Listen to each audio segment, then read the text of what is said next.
12장 사무엘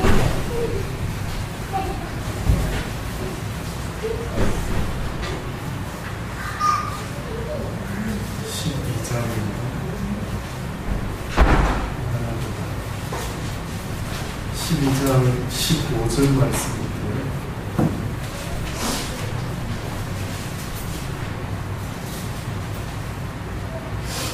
31절에 있는 말씀까지.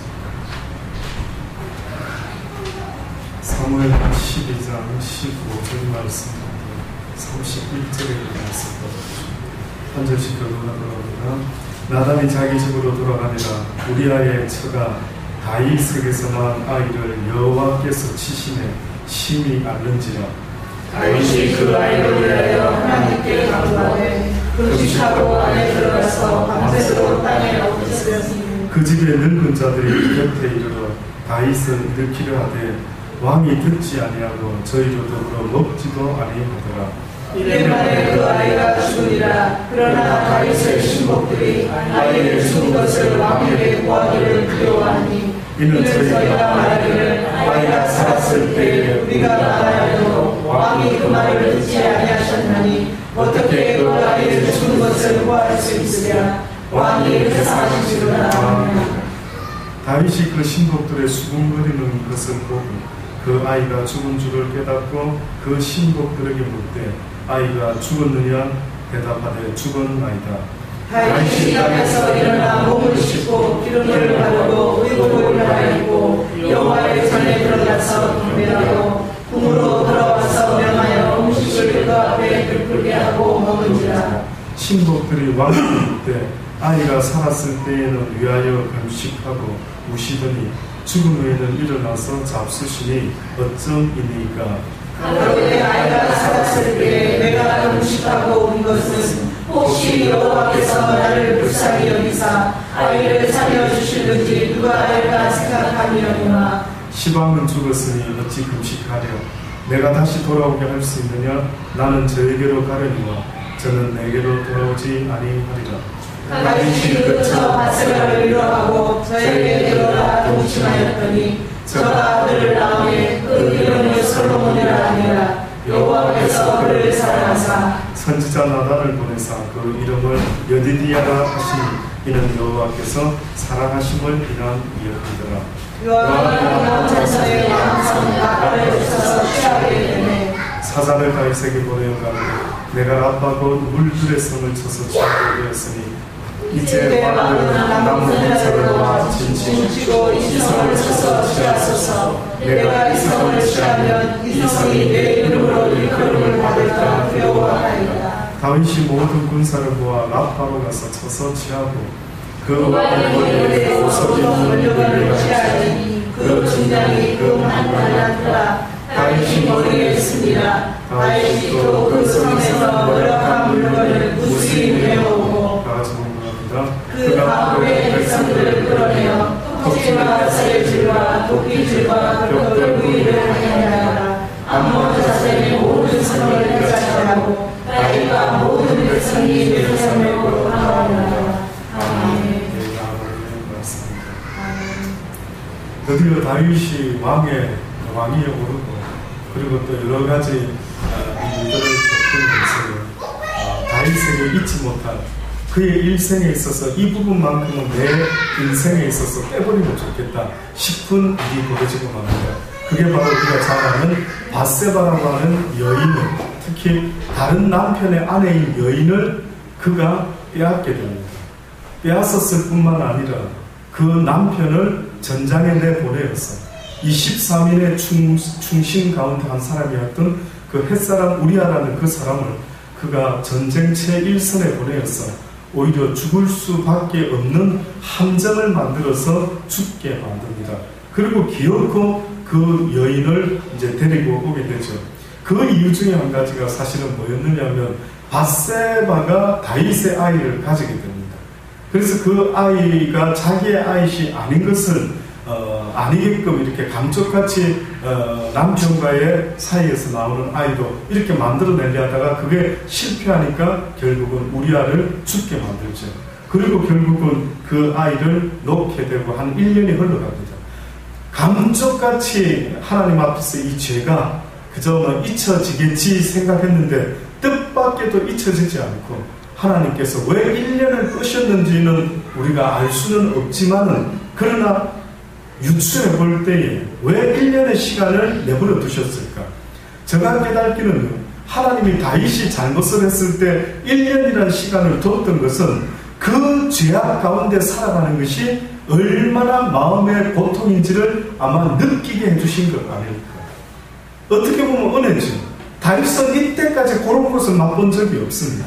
다시 말하면 다윗은 엄청나게 율법적인 모습으로 하나님 앞에서 복받은 사람으로 이렇게 말을 해도 전혀 틀린 게 없습니다. 꼭 욥과 같이 하나님, 내가 뭐 잘못했는데요? 내가 얼마나 하나님을 잘 섬기고 내가 얼마나 하나님 앞에서 하나님 싫어하는 걸 안 하고 이렇게 살아오지 않았습니까? 욥도 똑같았고 베드로도 똑같았고 모두가 그렇습니다. 그러니까 어떤 면에서는 내가 율법적으로 뭐 잘못했습니까? 라고 하는 그 사람의 모습 속에 오히려 하나님이 가르쳐주고 싶은 게 있다면 너는 잘난 것이 없다.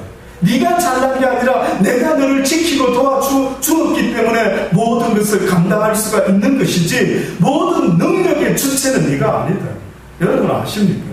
우리가 오늘도 아무리 건강을 주의하기 위해서 좋은 음식 골라서 먹고 아주 영양식, 자연식 골라서 먹는다라고 할지라도 내 육신의 건강함이 하나님의 손에 달려있다는 거 혹시 믿으십니까? 믿으시기 바랍니다. 잊지 마세요.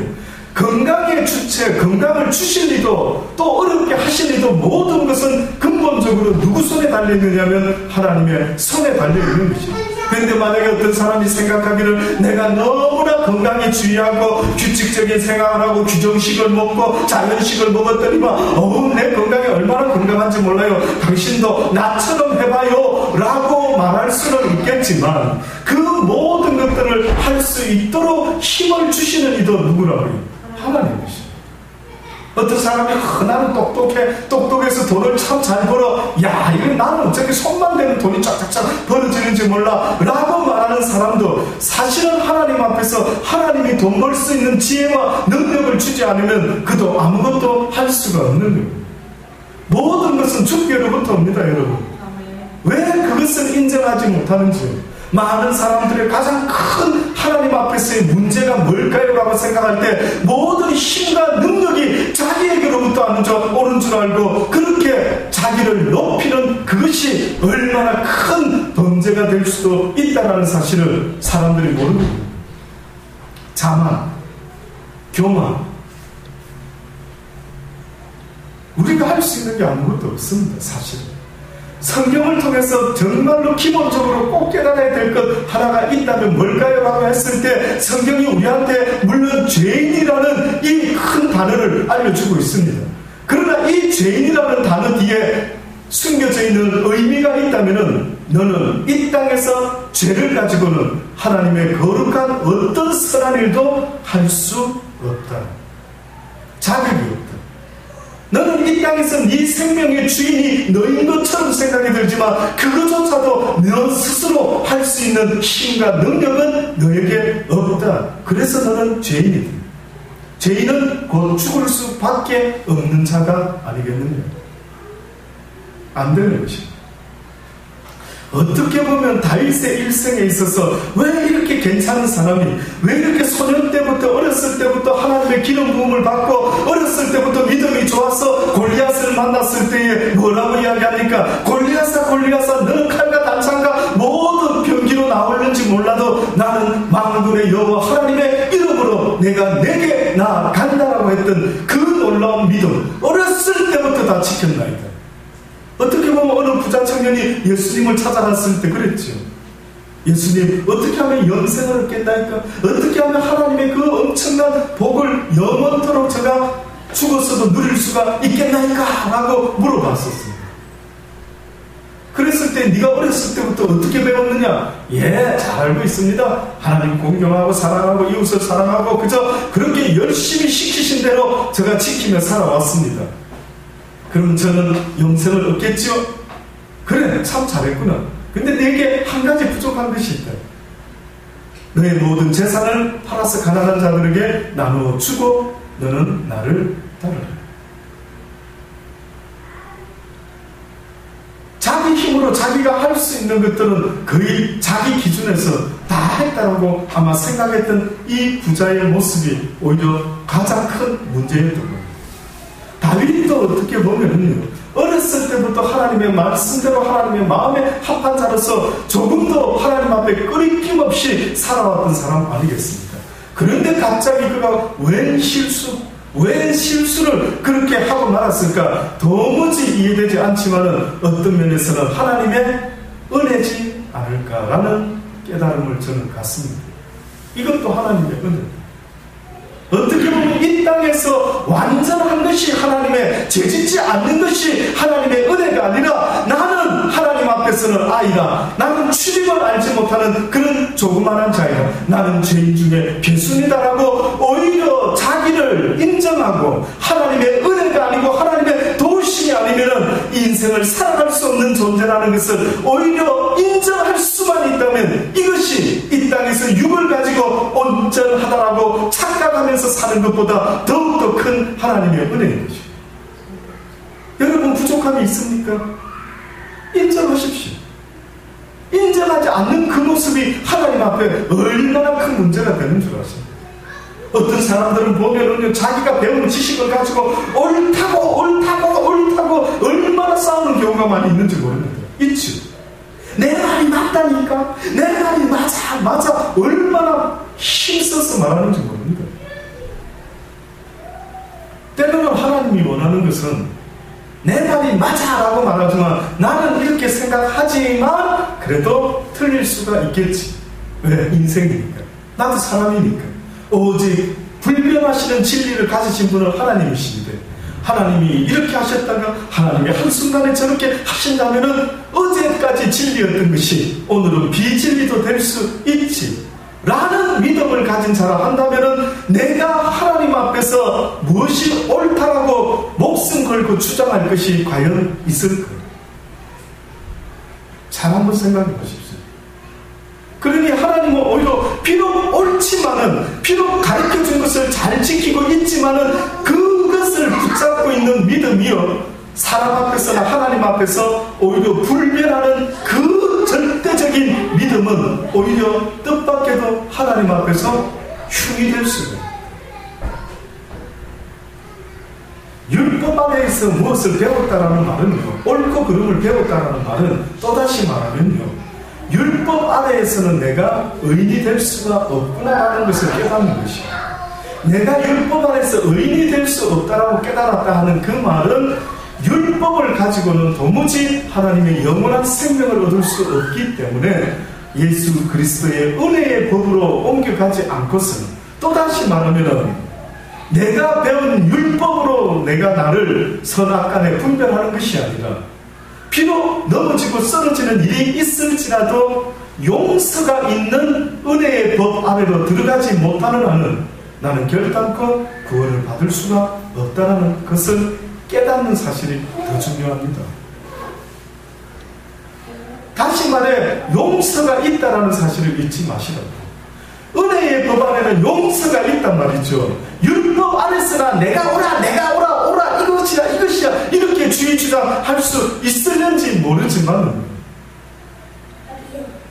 그러나 은혜의 법을 사모할 수 있다는 것은 비록 내가 틀릴 수도 있다는 걸 인정함으로 나의 연약함을 오히려 내어놓고 하나님의 은혜의 법으로 용서함을 받기 원하는 자라 한다면 이제는 내가 하나님 앞에서 하나님이 옳다면 옳은 것이고 하나님이 틀리다면 방금까지 내가 옳다고 생각한 그것조차도 하나님 앞에서는 아무것도 아닙니다 라고 내려놓을 줄 아는 그 사람이 되는 것이 얼마나 중요한 줄 아십니까? 그래서 성경에 보면 무슨 이야기가 있습니까? 어떤 사람들이 주의 이름으로 하늘에서 불을 내리고 귀신을 쫓고 권세를 행하고 하니 사람들이 와우 했는데 갑자기 성경에 뭐라고 써놓은 것입니까? 너희가 하늘에서 불을 내리고 주여 주여 하면서 날마다 주의 이름으로 복음을 전한다라고 하고 그렇게 사는 그 모습일지라도 하나님에 계신 하느님의 뜻대로 행하지 아니하면 어떻다고요? 결단코 하나님의 나라에 갈 수가 없다. 누가 봐도 복음 전하는 게 하나님 뜻 아닙니까? 그런데 왜 열심히 복음 전했는데 그것이 하나님의 나라에 갈 수 없는 무슨 이유가 될 수가 있단 말이에요. 근데 뜻밖에도 복음을 열심히 전하고 있는 그들에게 뭐라고 말씀하느냐면 주의 뜻대로 행하지 아니하면 아무 소용이 없다. 복음 전하는 거 주의 뜻 아닙니까? 그래. 내 뜻이라는 것은 복음을 전해라 할 때 전하고 복음을 또한 전하지 말라고 할 때는 전하지 않는 것이 내 뜻이다. 율법주의자가 누군 줄 아십니까? 목숨 걸고 복음만 전하려고 할 때, 목숨 걸고 교회에 대한 열심만 가지려고 할 때, 어떻게 보면 다윗의 모습이 그렇게 하나님 앞에 전도 흠도 없이 그것으로 자기 스스로 어떻게 보면 하나님이 기뻐하시겠지 나를 하고 생각했는지 모릅니다. 그러나 뜻밖의 죄를 범하게 되니까요, 아마 많은 생각이 있었을 겁니다. 그래서 1년 동안 다윗이 무엇을 생각했을까? 성경에 나와 있지는 않지만 죄가 주는 그 고통 가운데 과연 하나님이 무엇을 원하실까를 많이 생각하지 않았겠습니까? 그래서 하나님은 사실은요, 온전한 사람을 원하는 것이 아니라 용서를 구하는 죄인을 더 기뻐한다는 사실을 잊지 마십시오. 용서를 구하는 죄, 죄인으로 하실 때 나를 부르소서라고 용서를 구할 줄 아는 그 사람을 하나님은 더 기뻐합니다. 아멘. 결국 나단이 돌아가고 이제 드디어 우리아의 처가 다윗에게서 아들을 놓고 한 1년간 자라게 됩니다. 그러나 하나님께서는 그 죄를 기억하고 계셨다가 그 아이를 치게 됩니다. 그 아이가 심히 아프기 시작합니다. 다윗이 그 아이를 위하여 하나님께 간구하기 시작합니다. 어느 정도로 간구를 했느냐면 성경에 보면 금식함으로 그가 하나님께 간구하는데 밤새도록 땅에 엎드렸다. 밤새도록 땅에 엎드렸다.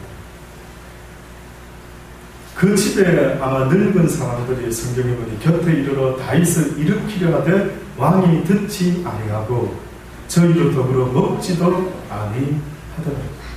이래 만에 그 아이가 죽으니라. 그러나 다윗의 신복들이 아이의 죽은 것을 왕에게 고하기를 두려워하니 이는 저희가 말하기를 아이가 살았을 때에 우리가 말하여도 왕이 듣지 않았는데 이제 아이가 죽은 것을 만약에 고하면은 왕이 더 낙심되어가지고 슬퍼하지 않을까. 이걸 말해야 되나 말하지 말아야 되나 아마 이런 갈등 속에서 나이 먹은 신하들이 젊은 다윗 왕을 걱정하면서 저러다가 몸 상하는 거 아니야? 라고 걱정을 하고 있습니다. 그때 갑자기 신하들이 수군거리는 소리를 듣고 다윗이 물어봅니다. 그 아이가 죽었느냐라고 물어봅니다. 예, 죽었나이다 하고 이제 신하들이 떨면서 말했겠죠. 그런데 갑자기 다윗이 땅에서 일어나서요, 몸을 씻고 기름을 머리에 바르고 오복을 갈아입고 여호와의 전에 들어가서 경배하고 궁으로 돌아와서 명하여 음식을 그 앞에 베풀게 하고 먹은지라. 너무 우리하고 다르지 않습니까? 비슷합니까? 우리하고 좀 다르지 않습니까?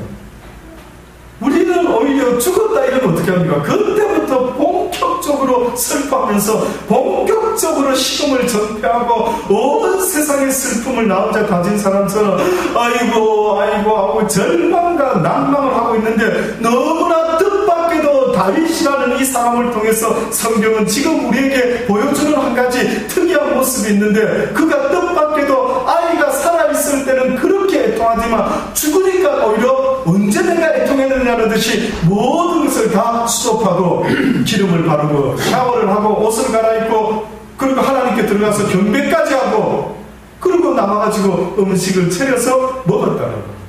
왜 그랬을까요? 성경에 보니 뭐라고 말합니까? 신하들이 너무 신기해서 너무 이상해서 아마 우리같이 그렇게 신기한 마음으로 물어봤다. 왕께 묻되 아이가 살았을 때에는 위하여 금식하고 우시더니 죽은 후에는 일어나서 잡수시니 도대체 무슨 마음이십니까? 라고 물은 그때에 다윗이 말합니다. 아이가 살았을 때에 내가 금식하고 온 것은 혹시 여호와께서 나를 불쌍히 여기사 아이를 살려주실는지 누가 알까 생각함이오니와 시방은 죽었으니 어찌 금식하랴 내가 다시 돌아오게 할 수 있느냐 나는 저에게로 가려니와 저는 내게로 돌아오지 아니하리라. 이 말은 결국 뭡니까? 하나님의 결정에 어떻게 한다고요? 순복합니다. 잘 기억하십시오. 다윗의 믿음이 이런 것이었습니다. 내 뜻대로 안 된다고 막 울고 불다가 막 진짜 이런 일이 생기면 이제 더 크게 울고 더 크게 원망하고 하나님이 어떻게 나한테 이러실 수 있습니까? 내가 금식하고 기도했는데 어찌하여 내 아이를 데리고 가십니까? 라고 우리는 분명히 하나님을 믿노라 하면서 믿음이 있는 줄로 알고 그렇게 기도하겠지요. 그러나 정말 믿음을 가진 자라고 하는 것은 어떤 면에서는 하나님의 모든 결정에 순복할 수 있는 그 믿음이 하나님이 기뻐하는 믿음 아니겠습니까? 생각해 보셨습니까? 나에게 그런 믿음이 있는지. 나도 건강을 원하지만, 나도 부를 원하지만, 나도 권세를 원하지만, 권력을 원하지만 하나님께서 나의 기도를 듣지 아니하시고 나에게 가난을 허락하시겠다고 한다면은 순복할 수 있는 여러분의 믿음이 있습니까? 늘 짜증나고 늘 뭔가 거지같이 늘 속상해하고 응답 안 되는 겁니다. 네. 늘 기도 응답 안 된다라고 안 되는 기도 제목만 붙잡고 늘 슬퍼하고 괴로워하는 것, 이것을 여러분 스스로 한번 돌이켜 보신 적이 있습니까? 하나님이 여러분을 나사로같이 거지로 살아라고 결정했다면 여러분은 사는 날 동안 부자의 집 앞에서 배고파 굶어 죽어야 되는 운명인데 하나님이 나를 그렇게 정했다면 순복해야죠. 하나님이 만약에 이용호 목사에게 20-30년 이상의 목회를 허락지 않고 너는 살다가 20-30년의 목회를 만약에 하고 내게로 와라 라고 하나님이 허락한 결정했다면 어떻게 해야 될 것 같습니까? 순복해야죠. 귀를 쓰고 벗어나려고, 만약에 귀를 쓰고 벗어나려고, 이것도 좀 웃기지 않습니까? 그러니 하나님이 주여 주여 하는 자마다 천국에 가는 게 아니잖아요. 하늘에 불을 내리고 전도 하는 자만이 가는 것이 아니라 하나님의 뜻을 알고 그 뜻을 위하여 살아갈 수 있는 자가 된다면은 그가 비록 이 땅에서 1달란트, 2달란트, 5달란트, 100달란트 받은 자보다 비록 적은 걸 받았을지라도 어떻다고요? 그에게 많은 것으로 맡기리라. 네가 적은 일에 충성하였으니 내가 큰 것으로 네게 맡기리라. 세례 요한이 여자가 낳은 자 중에 가장 크답니다. 사람들이 무슨 생각했느냐면, 이야, 세례 요한의 이런 선지자가 말라기 선지자 이후로부터 전혀 볼 수가 없었는데 드디어 하나님의 멋진 종이 나타났구나. 와, 이런 사도, 이런 멋진 사람이 있나? 집에도 안 들어오고 광야에서 그냥 메뚜기 먹고 석천 먹고 그저 이렇게 막 먹으면서 그저 날마다 외치는 자의 소리가 되어 하나님의 복음을 증거하는 이 놀라운 사람, 이런 사람이 과연 하나님께서는 최고 기뻐하시겠지, 아마 하늘나라에서는 최고의 사람이겠지, 뜻밖에도 그렇게 생각했는데 성경이 뭐라고 말합니까? 예수님이 친히 말씀하시기를 이보다도 하늘나라에서는 더 작은 자가 더 큰 자다. 너희가 생각하는 그 기준이 뭐냐? 큰 일, 큰 거, 남이 알아주는 큰 일. 그래서 언젠가는 예배에 대예배, 이렇게 항상 아침 예배를 대예배에서는 우리 한국 사람이 대자를 너무 좋아한답니다. 아십니까? 복자 좋아하고 또 좋아하는 게 있다면 대자입니다. 대자. 막 대성이 크게 성공한 자식이다 이러면 대성이로 쳐요. 엄청나게 대자를 너무너무 좋아하는 거예요. 그래서 그런지 어느 순간 우리 교회 주보에다 보면 대예배가 있어요. 그러면 소예배는 어디 있죠? 무조건 소예배도 없으면서 왜 필요면 대자로 구별을 하느냐 이거죠. 그만큼 막 큰 거 아주 메인되는 것을 그렇게 표현을 나름대로 하고 있는 것 같습니다.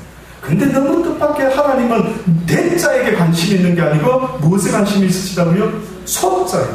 그래서 성경에 보니 누구에게 냉수 한 그릇을 대접하는 것이 있다고 한다면 그것은 하늘나라에서 상을 잃지 않는다. 누구에게?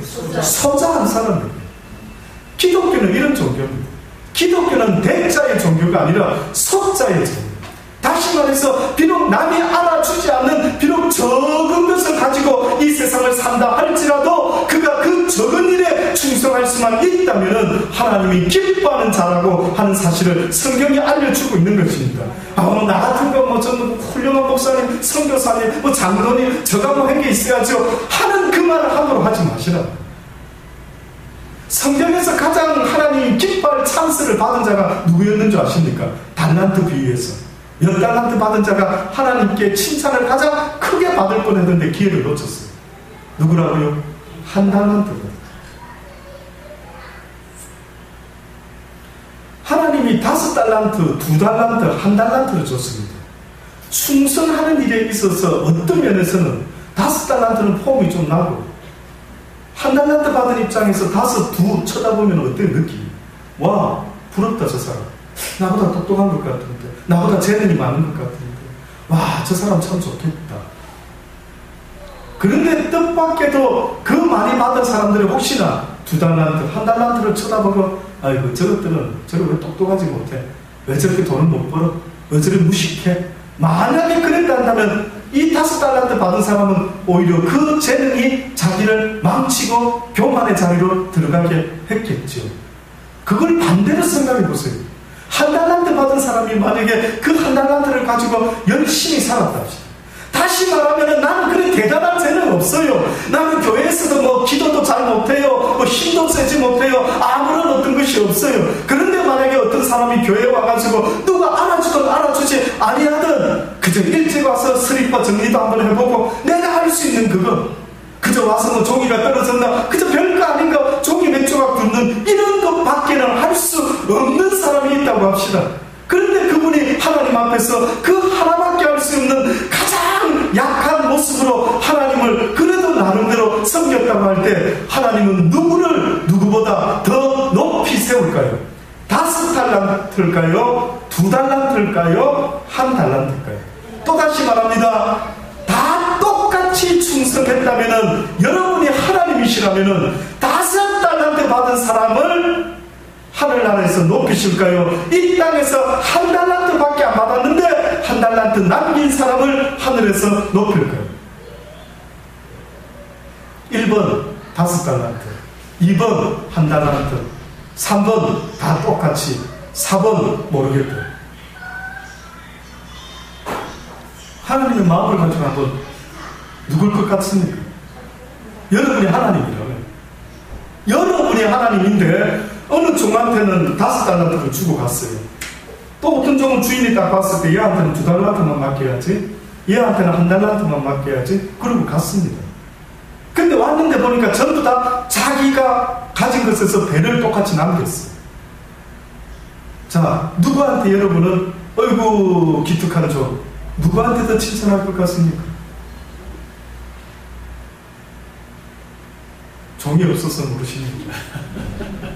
그러실 수도 있겠죠. 종이 없어봐가지고 근데 어떤 종을 좋아할지 생각 판단이 안 됩니다. 예, 그럴 수 있겠죠. 근데 제가 그냥 추측해 봅니다. 제가 하나님의 마음을 가지고 어떤 종을 하나님이 주인이 기뻐할까 볼 때 저 생각에는 1달란트 같습니다. 왜? 1달란트 가지고 뭐합니까 도대체? 장사를 해도 좀 뭐가 있어야 하지. 너무 없이는 어렵지 않습니까? 그런데 어떤 얘기는 1달란트를 맺겠습니다. 그랬더니만 그 1달란트 받은 종이 실수를 하고 말았습니다. 2달란트, 5달란트를 비교한 것 같아요. 그러면서 에이 이놈과 1달란트 가지고 뭘 할 수 있지? 라고 하면서 1달란트를 그냥 땅에다가 막 묻어놔버리고 다시 말하면은 에이 기분 나빠서 해버립니다. 그랬더니만 주인이 와가 너 뭐했니? 그랬더니만 당신 돈 준 거 있잖아요. 당신이 나한테 겨우 1달란트 준 거 그거 있잖아요. 내가 하나도 그 돈 그대로를 들고 내가 지금 당신한테 다시 줍니다. 이런 것입니다. 느낌이 어떻습니까? 아주 불만스러운, 아주 뭔가 못마땅합니다. 그러면서 하는 말이 당신은 쉽지 않은 것에서 거두고 그렇게 하는 아주 조금 주놓고 엄청난 것을 기대하는 그런 주인 아닙니까? 저는 그거 아닌데 네가 나를 그렇게 하라면요? 그래? 그럼 네 생각한 대로 내가 해주지. 이 악하고 게으른 놈을 이 1달란트를 뺏어가지고 많이 있는 자들에게 주어버리라. 그리고 이놈은 쫓아. 참 그런 거 보면 사람들이 대자 좋아하고 드러나는 거 엄청 좋아하고 남이 알아주는 거 엄청 좋아하는 게 분명한 것 같습니다. 예. 그러나 우리 주님께서는 뭐라고 말씀합니까?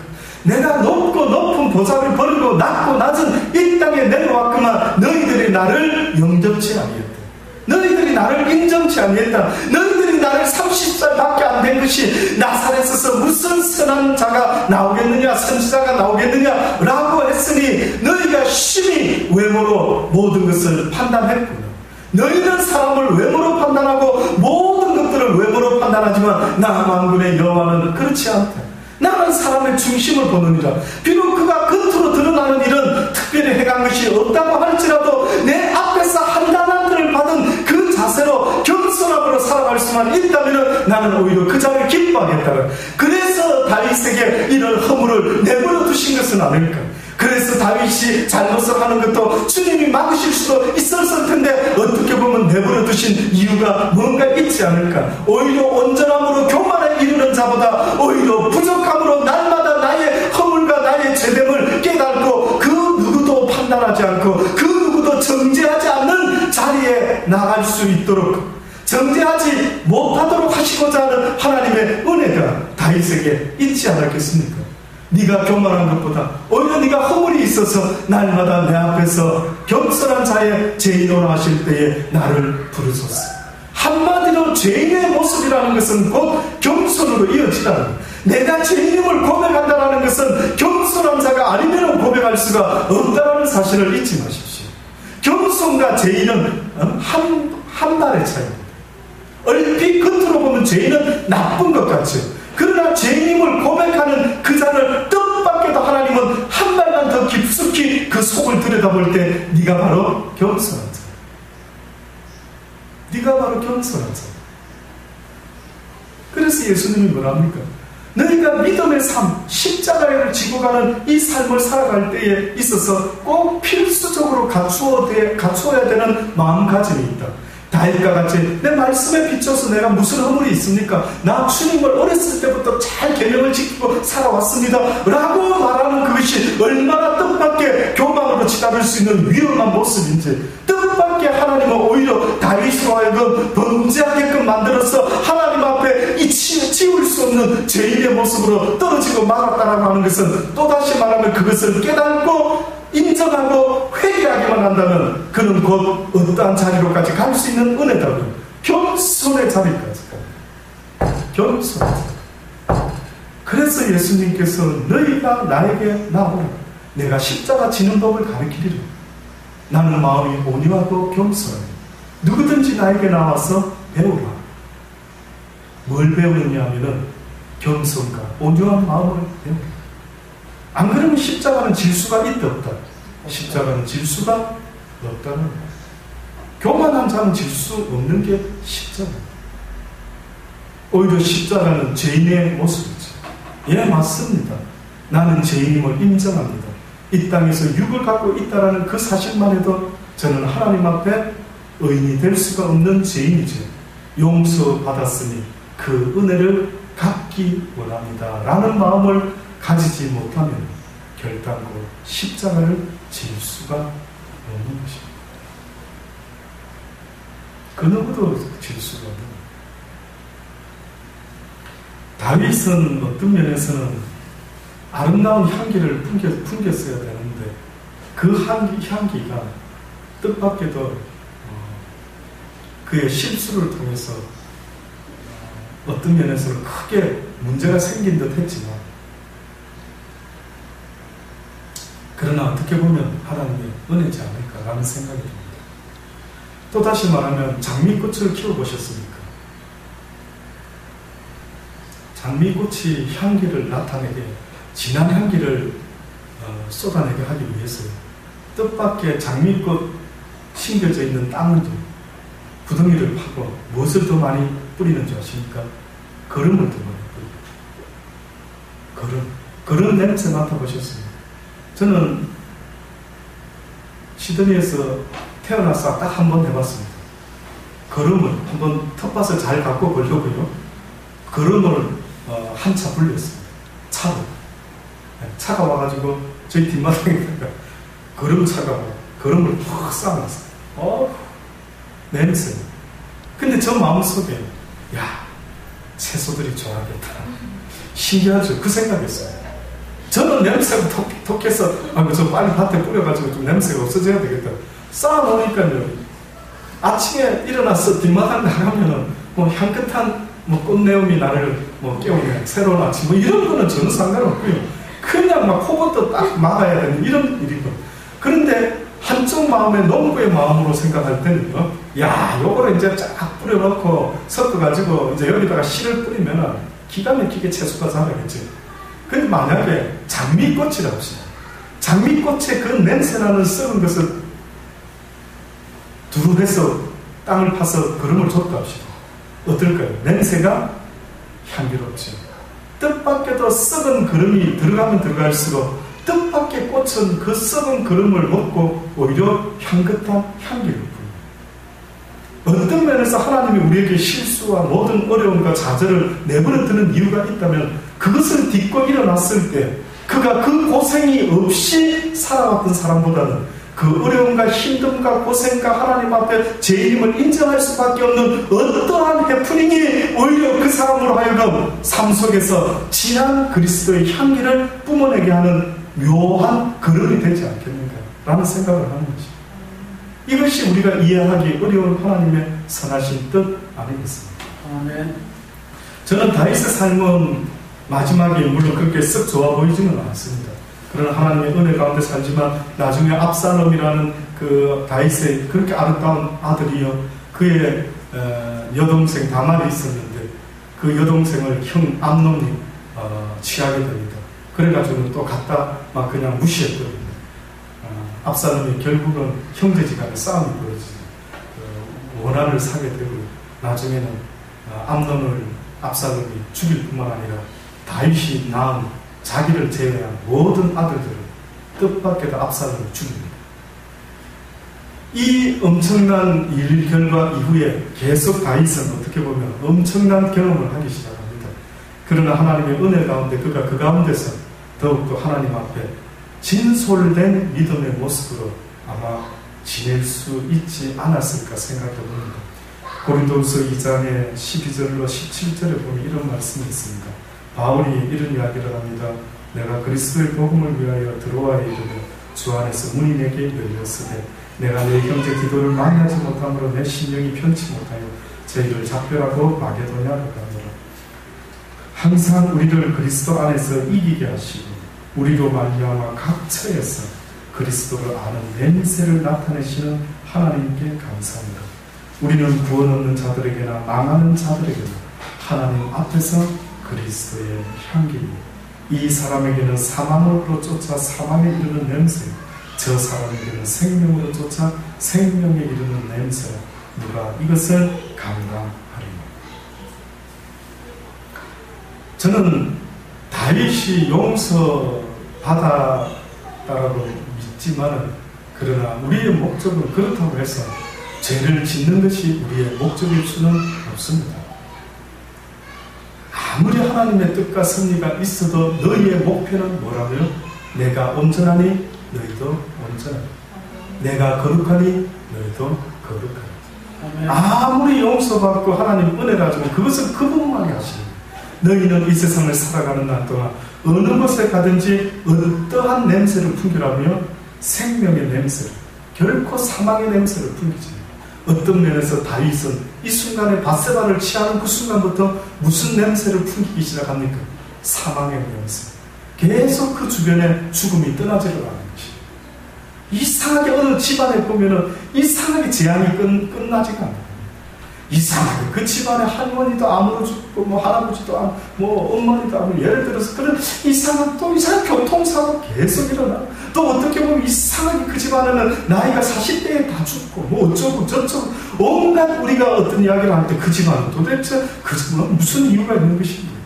예, 어떤 면에서는 빨리 하나님 앞에서 우리 집안이 과연 무슨 향기를 뿜어내고 있는가. 주여, 이제는 사망이 우리 집안에서 멈추게 하여 주옵소서. 이제는 생명의 향기가 우리 집안에서부터, 지금 우리 세대부터 나타나게 하여 주옵소서라고 그 모든 사망의 악을 오히려 끊는 역할이 되어야 되지 않겠습니까? 그래서 주님이 우리를 부르시지 않았겠습니까? 이제는 이 사망의 향기를 끊어가고 이 땅에 수많은 사람들이 하나님을 알지 못하고 사망의 냄새를 늘 풍기면서 미워하고 시기하고 질투하고 다투며 살아가는 이 사망의 향기를 끊으라고 하나님이 우리를 부르신 것 아니겠습니까? 이스라엘 백성을 정하고 부르셔서 그들에게 하나님의 생명의 말씀을 맡기신 것처럼 다윗도 뿐만 아니라 바울도 그렇게 살았어야만 되는 것입니다. 그러니 바울이 뭐라고 이야기합니까? 내가 맡은 자인데 맡은 자에게 구할 것은 충성인데 무엇을 맡은 자이냐라고 하면은 나는 생명의 향기를 나타내는 자이다. 모든 사람들에게 나는 죽고 그들은 생명으로 부활하기를 원한다고 바울은 말했대요. 나는 사망으로 역사하고 너희들에게는 생명으로 나타나라. 꼭 어떻게 보면 나는 걸음의 역할을 할 거니까 내 걸음을 먹고 너희들의 향긋한 장미의 향기를 뿜는 자들이 되어라. 너희 삶 가운데 아름다운 향기가 솟아나기를 원한다. 나는 날마다 복음 전하는 일에 목숨을 걸고 너희가 봤을 때는 그저 참으로 무슨 재미로 살까? 무슨 낙으로 살까? 저렇게 복음을 전해도 누가 알아주지 않고 퇴장을 맞고 저는 개인적으로 그거를 힘들 때마다 그 바울의 모습을 기억합니다. 그래, 영호야, 너도 이 시대의 바울과 같이 만약에 하나님의 그 부름을 네가 믿고 인정한다고 한다면 사망은 너에게서 역사하더라도 생명은 너에게 만나게 하시는 모든 사람들에게 나타나도록 해야 될 게 아니겠느냐? 걱정하지 마십시오. 저에 대해서는 너무 걱정하지는 마십시오. 비록 육신의 연약함이 있다 할지라도 주께서 결단코 이 길을 마칠 때까지는 하나님께서 거두어가지 않으리라 믿기 때문에 그렇습니다. 저에게는 그런 믿음이 있습니다. 아무리 의사가 고개를 젓고 아무리 이해할 수 없는 일이 있을지라도 저 개인적으로는 내가 무엇을 먹든지 마시든지 독을 먹든지 궁극적으로 나의 생명을 취하시리는 하나님의 결정이 떨어지기 전에는 있을 수 없으리라. 다윗이 생각한 것처럼 하나님이 데려가시려고 결정하면 내가 아무리 울고 불어도 소용이 없지. 하나님이 데려가신다고 정하신다면 그것은 무슨 뜻이 당연히 있지 않을까. 믿어 심지 않고 그의 자녀가 죽었을 때 그는 기꺼이 정신을 차리고 먹을 것을 챙겨 먹었다는 뜻은 하나님의 결정에 그는 고개 숙입니다. 저도 그래 할 것입니다. 힘 있는 날까지 온몸이 다 아파도 입술만이라도 벌릴 수 있다면, 예, 기왕이면은 그 입술을 다 사용하다가 그래서 부르신다면 가면 되지 않습니까? 뭐 연극하는 사람들, 뭐 배우들은 하는 말이 나는 뭐 무대에서 죽는 게 소원입니다. 뭐 무대에서 막 연극하다가 그래. 복음 전하는 사람들, 하나님의 사람들 무엇이 소원이어야 합니까?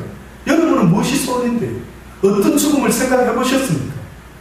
열심으로 주의 말씀을 쫓아 살다가 각자의 그 사명을 다 마칠 때에 그때 하나님이 그곳이 어딘지 간에 부르신다면 그것이 배우들이 말하는 무대 위에서 죽는 기쁨 아니겠습니까? 아무쪼록 저와 여러분은 혹 다윗은 실수했는지 모르지만 하기야 우리는 뭐 실수를 밥 먹듯이 했으니 이제는 그만 사망의 냄새를 풍기고 이제는 생명의 냄새를 풍길 때가 아닌가. 이제는 하나님의 빛이 너희들에게 이르렀으니 이제는 너희가 자다가 깨어있더라. 이제는 깨어서 아침의 아름다운 장미가 아침 햇살에 아름다운 향기를 풍기듯이 너희가 그리스도의 향기를 풍기는 것이 마땅치 아니겠느냐. 하나님 앞에서 구원 얻는 자들에게나 망하는 자들에게나 하나님 앞에서 그리스도의 향기, 이 사람에게는 사망으로 쫓아 사망에 이르는 냄새, 저 사람에게는 생명으로 쫓아 생명에 이르는 냄새, 누가 이것을 감당하느냐. 사실은 바울은 마지막으로 한 가지 더를 지적합니다. 똑같은 그리스도의 향기인데 어떤 이에게는 사망의 향기를 맡는다. 생명의 향기를 사망의 향기로. 그래서 어떤 이에게는 오히려 그리스도를 믿지 않는 것이 곧 증거가 되어 그로 하여금 마땅히 사망의 멸망에 이르게 만들어요. 복음이 어떤 이에게는 구원을 얻게 만들지만, 복음이 어떤 이에게는 생명을 얻게 하지만, 그러나 복음을 전해 끝만은 듣지 않는 그들에게는 오히려 사망으로 갈 수 있도록끔 도와주는 것이 오히려 생명의 복음이 된다는 것을 아마 바울은 이렇게 표현한 것 같습니다.